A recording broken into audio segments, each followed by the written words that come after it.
জাতীয় সনদ নিয়ে নাগরিকদের প্রত্যাশা জানতে ধারাবাহিকভাবে সংলাপ আয়োজন করছে সুশাসনের জন্য নাগরিক সুজন।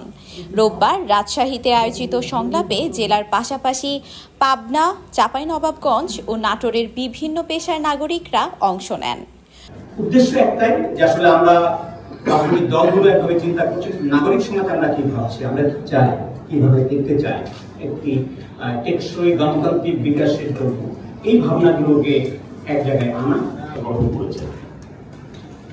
11টা সংস্কার কমিশনের মধ্যে 6টা সংস্কার কমিশনের প্রধানদের নিয়ে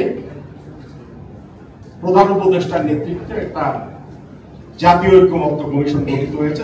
বক্তারা বলেন, সুষ্ঠু নির্বাচনের মাধ্যমে গণতান্ত্রিক অবস্থায় উত্তরণে মৌলিক সংস্কারে ঐক্যমতে পৌঁছাতে হবে।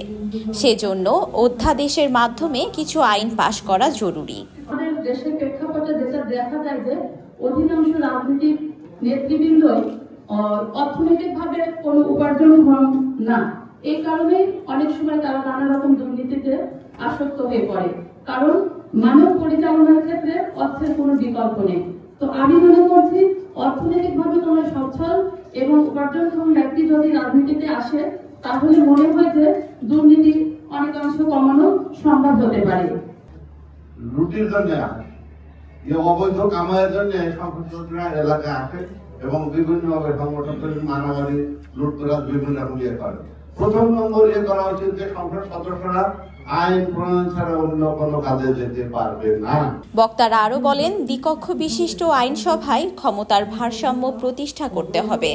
রাষ্ট্রপতি ও প্রধানমন্ত্রীর মেয়াদ এবং ক্ষমতায় ভারসাম্য আনার বিষয়ও উঠে আসে সংলাপে। উনি লুটপাট করে যাবেন, একটা বড় টাকা ইনভেস্ট করবেন, তার 10 গুণ, 50 গুণ, 100 গুণ তুলে নিয়ে চলে যাবেন। এই জায়গা থেকে যদি বের হয়ে না আসা যায়, সমস্ত আলোচনাটাই অর্থহীন হবে। এই জন্য লড়াই করতে হবে। এই যে তরুণ সমাজ বন্ধুরা আছে, সেই লড়াইয়ের দায়িত্ব কিন্তু তাদের। 1 স্বৈরাচারকে উৎখাত করেছি, 10 স্বৈরাচার আসছে এবং সেই জন্য যেটা দরকার, সকল রকমের আর্থিক সুযোগ সুবিধা থেকে চরমভাবে এই নির্বাচিত প্রতিনিধিদের দূরে রাখতে হবে। শ্রমিকরা কাজ করে যখন রাস্তায়, একই কাজ করে, মেয়েরা আরো বেশি করে, বেশি করে ইট বয়, বেশি করে গর্ত, তাদেরকে হুকুম দিয়ে বেশি খাটায়। টাকা দেওয়ার বেলায় অর্ধেক কেন? সংস্কারের 40টি সুপারিশের বিষয়ে আলোচনা হয় নাগরিক সংলাপে। আফসানা আইভি, স্কাই বাংলা, রাজশাহী।